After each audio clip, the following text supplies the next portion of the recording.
Hi. So it's been a second since I've made a YouTube video. But even though I haven't been making videos, I've still been online. And if you are chronically online, like me, you know, that's what my friends like to call me, I don't like it, then you've probably seen a lot of NPC TikTokers. And if you're not chronically online, congratulations. But here's what I'm talking about. Rose smells so good. Rose smells so good. Welcome to the club. So there's been a lot of these popping up, particularly on TikTok, because apparently this is a very lucrative and easy thing, like being a landlord. What these people are doing on TikTok takes much more talent and is a lot more moral than being a landlord, just to be clear. So a lot of people are jumping on this trend to make a quick bag, but me, I don't care about the money, I care about the clout. And as always, I'm posting things after they're relevant, so I will get none. But hey, I thought it'd be fun anyways to try and become an NPC TikTok streamer. Before I become an NPC TikTok streamer though, we need to know what an NPC TikTok streamer is. So let's go ahead and read this New York Times article. I had to use my university login to get this article behind a paywall.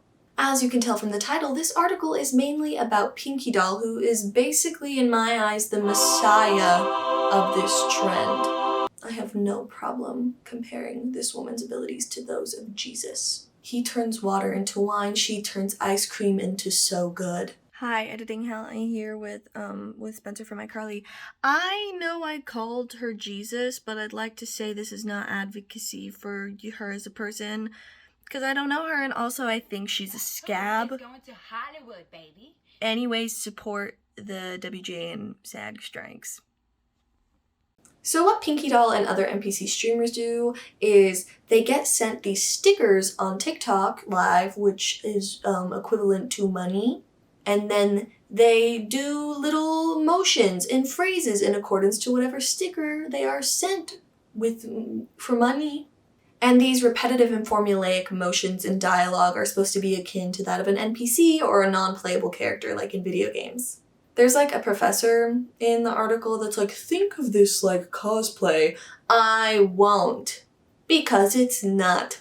Pinky Doll is not dressing up as a background character in Skyrim or Genshin Impact. Pinky Doll is dressing as herself. And according to this article, there's also a fetish aspect to NPC streaming because there are certain viewers who get sexual satisfaction from sending money to a beautiful person and getting them to, like, you know, to have control over them.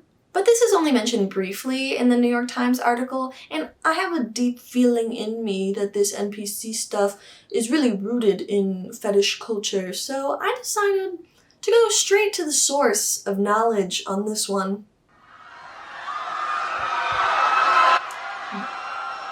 Reddit! Okay guys, I'm looking up the NPC fetish subreddit right now. Right there, don't... click and see what... Oh. Okay, yeah, I'll go ahead and I can do that really quick. I don't want to do this anymore. So obviously, if I'm gonna become a TikTok streamer, I'm gonna study Pinky Doll. If you want to be the best, you gotta learn from the best. If you want to study the scripture, go straight to God and eat from his mouth. So I spent hours upon hours watching her lives, absorbing every minuscule motion, every little thing about what she said, and I was broken down, I was beaten up, but I thought about her and making her proud, and I knew I could do it. After grueling hours of training, it was finally time. I was ready to stream. So I hopped on TikTok, ready to go live. I was so excited that I even referenced a meme that only my friend Elijah will understand. Estamos aquí en TikTok Live. But I had failed to do one really important thing before recording this video, and that was a quick Google search, which led me to find out that you can only stream on TikTok if you have 1,000 followers, which I do not have. After this dramatic failure, I thought, you know what, maybe this video is not meant to me. Maybe I'm not meant to have this career path, even though I desperately need a career change since both SAG and WGA are on strike and IATSE may be soon to follow. But then I thought back to that article, and I remember that it said, Pinky Doll doesn't even really know what an NPC is. You wanna know who does know what an NPC is? Me. 'Cause I'm a gamer girl. And I thought this is the perfect opportunity to establish my own niche NPC market that is truly NPC. If I was gonna get serious about this, I was gonna have to contact a pro, and I knew just who could get the job done.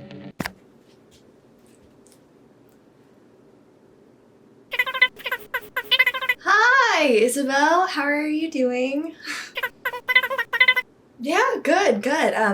See, I was just, I'm filming a quick video right now about like NPC streaming, and I thought like maybe you could help since you're also like an NPC.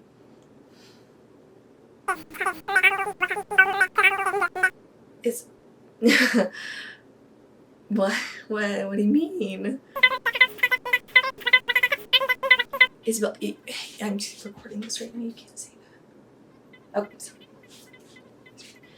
Isabel, I know that we're gonna. Obviously, I had a really good time too, Isabel, but you have to understand, like, no.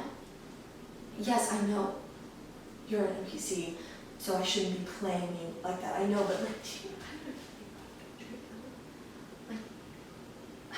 forget about the video. I'm not gonna get any views on it anyway, so just like, why don't we hang out tonight, you know, crash Nook's place?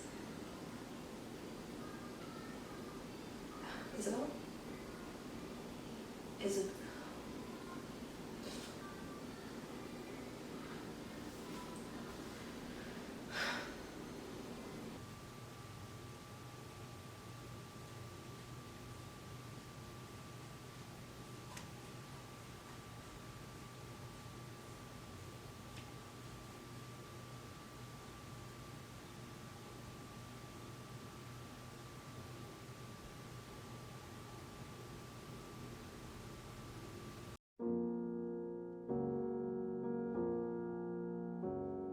After this next failure and with no guide, I felt lost.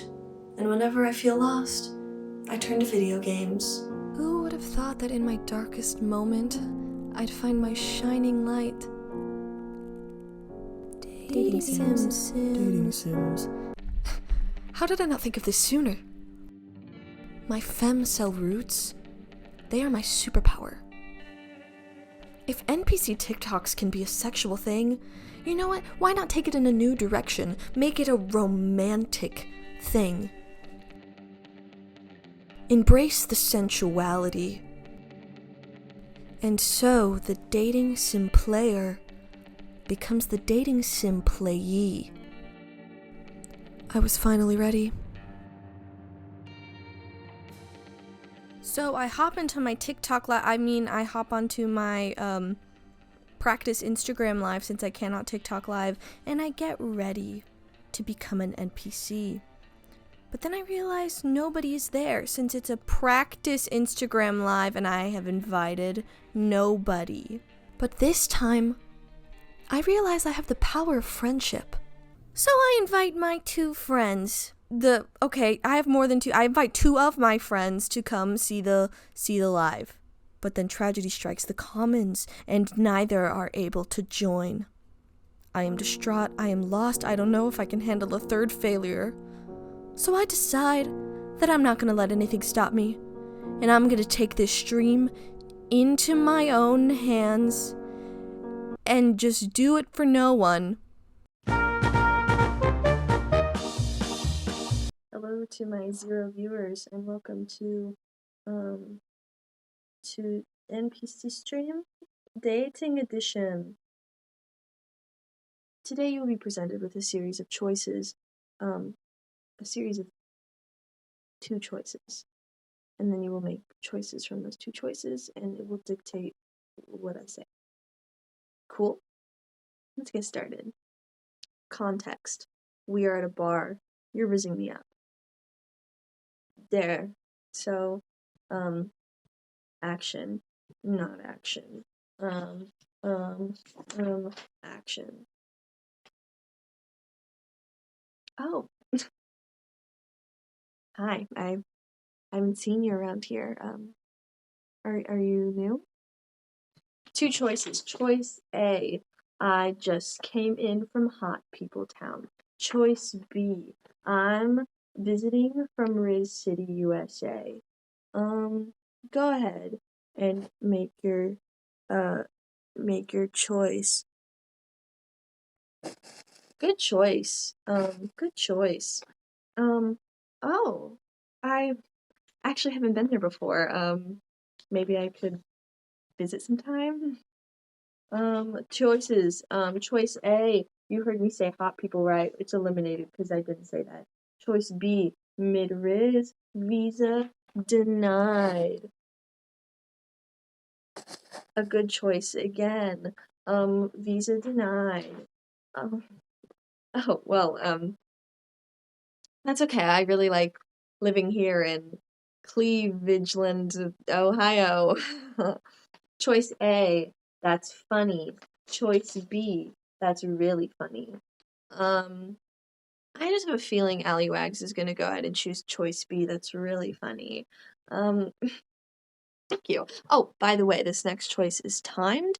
If you don't choose in 5 seconds, I will be performing my type 5. Oh, thank you. I'm actually an up and coming stand-up comedian. Do you maybe want to hear my set? Choice A, I'll show you a set, chest or boobs. Choice B, I'll show you a set, testicles. 5, 4, 3, 2, testicles, good choice. Whoa, okay. Slow your horses. Maybe you can, I don't know, I can get you a drink first. What would you like? Choice A, Coke. Choice B, Everclear. Everclear it is. Oh, okay. Cool, yeah, I think they serve that here. So I'll go ahead and grab that, Brass. BRB.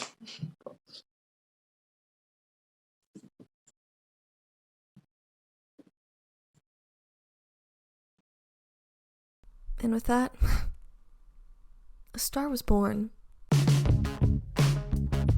So yeah, that was my experience becoming an NPC TikTok live streamer. I will not be doing it again. Because, you know what? I can't do it. I don't have the skills, and there are skills. I can't pop popcorn with a hair iron. I can't do the little like... It's kind of like Brave New World. It's not. But it is. If you've read it, there's a whole thing with like the epsilons in the society doing like the tasks where they're like, all they do for their job is like, you know, pull the elevator thing. And I used to joke, I'd be like, that would be me. I could pull an elevator switch all day. But this, you know, I entered that with this mentality. I think I entered this experiment with that mentality, and I figured, no, I can't.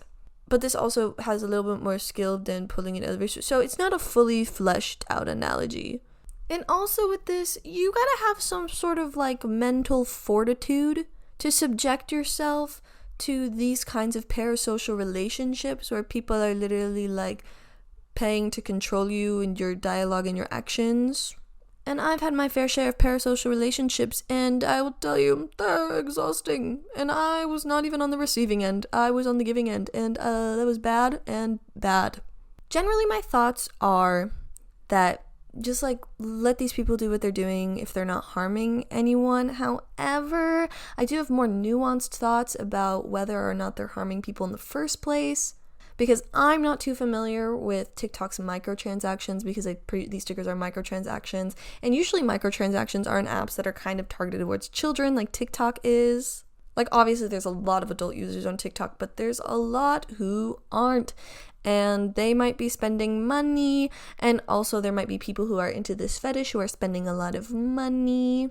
And when you're having a very, like, impersonal fetish relationship, you're not able to establish boundaries of making sure that the people who are engaging in spending money on you aren't, you know, like literally blowing through all of their finances that they could use for like food and living. And some people might say, well, like, that's the fault of the person who's spending the money. But I don't know. I think one of the really important things about fetish work is when it's personal, you're able to establish like emotional and physical boundaries between the person who's getting paid and the person who's being paid, or whatever the transaction happening is. Like, it kind of reminds me of, there's this whole phenomenon of like pay pigs and stuff, where like that's another thing that people kind of have jumped into because they think of it as like an easy way to make cash. But there's a lot of emotional and financial responsibility involved when you're one-on-one dealing with someone's finances, and there's this thing called like draining the bank or draining their wallet, and like some people are into that, but you also have to be responsible that you're not like taking the funds of someone who's no longer going to be able to eat or afford a roof over their head because they're like so invested in giving you money. So I don't know, there's like a nuanced conversation that could be had about this, and maybe I'm not articulating it in the best way. I could, you know, I don't know, look at my words or take multiple takes of this, but I'm just gonna be saying what I'm thinking, and that is what I'm thinking. So yeah, NPC stream not for me. Careful with money. Microtransactions. I'm gonna have to find a job. Maybe YouTube could be my job. If you subscribe to my channel. No. But like, you can. I don't know. Anyways, I'm gonna go ahead and go play a dating sim. Bye.